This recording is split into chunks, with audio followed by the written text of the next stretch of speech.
Semangat pagi. Apa kabar? Semoga semua dalam keadaan sehat, selamat, dan sukses selalu. Jumpa lagi bersama saya Alwahono dalam channel Bisnis dan Manajemen. Kali ini kita akan membahas terkait dengan keselamatan kesehatan kerja untuk pekerja. Apa sih yang harus dipahami oleh pekerja, baik itu operator, baik itu mekanik, baik itu para driver ataupun para pekerja lainnya di dalam satu organisasi atau perusahaan. Selama ini kita selalu bertanya-tanya, pengetahuan apa sih yang perlu dimiliki oleh seorang pekerja di dalam sebuah perusahaan terkait dengan keselamatan dan kesehatan kerja. Nah, kali ini saya akan membahas terkait dengan pengetahuan-pengetahuan yang perlu dimiliki oleh para pekerja di dalam satu organisasi atau perusahaan. Sebelum menyimak video ini, jangan lupa teman-teman semua untuk lakukan like, kemudian share kepada teman-teman lain yang membutuhkannya, komen, lakukan subscribe, dan bunyikan loncengnya.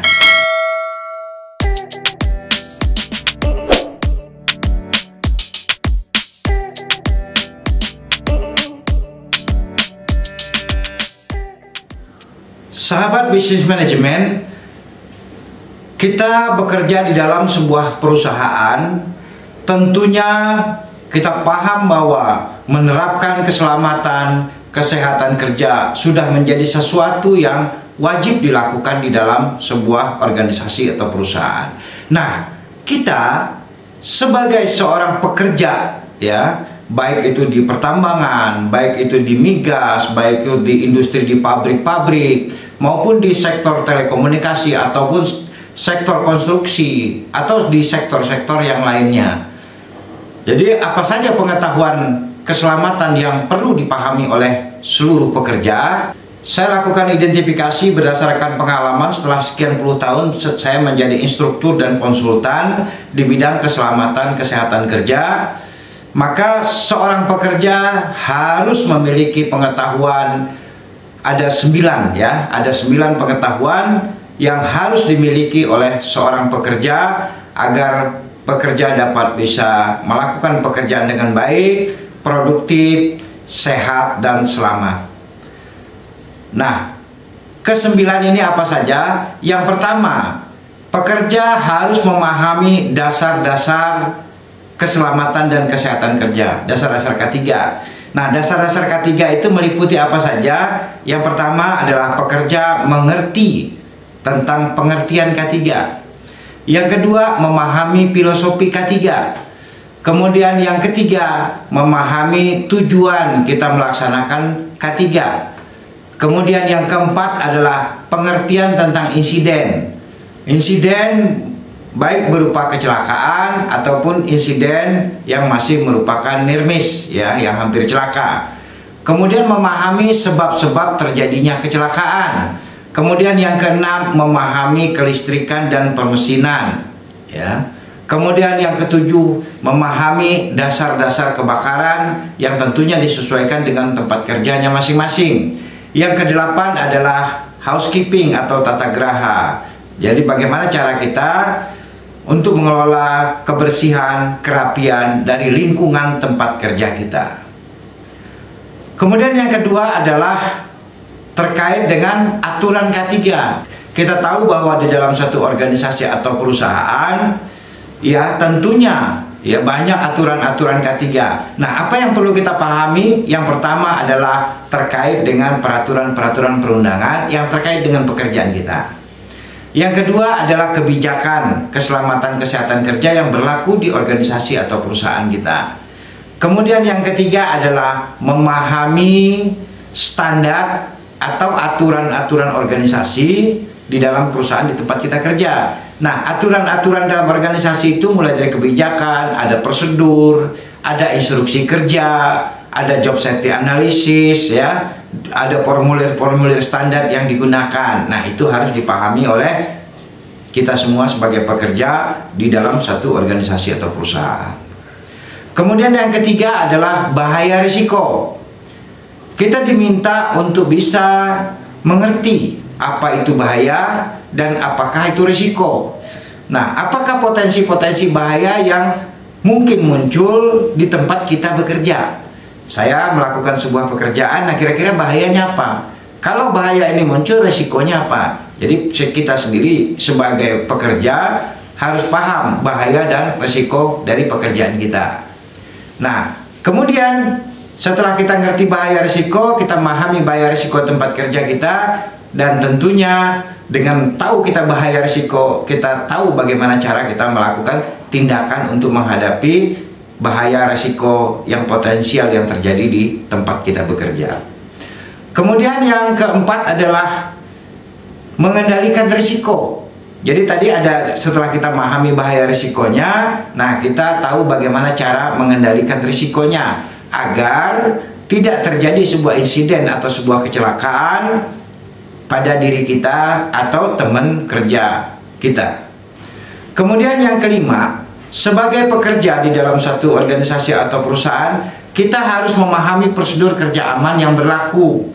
Nah, prosedur kerja aman itu berbagai macam, salah satunya adalah JSA. Bisa instruksi kerja, bisa JSA, bisa juga orang JSEA, ya. Nah, bagaimana JSA yang memuat langkah-langkah tugas, kemudian cara melakukan pekerjaan untuk mencegah terjadi bahaya risikonya. Nah, itu kita pahami dan kita bisa bekerja menggunakan prosedur kerja aman atau JSA yang ada di tempat kita.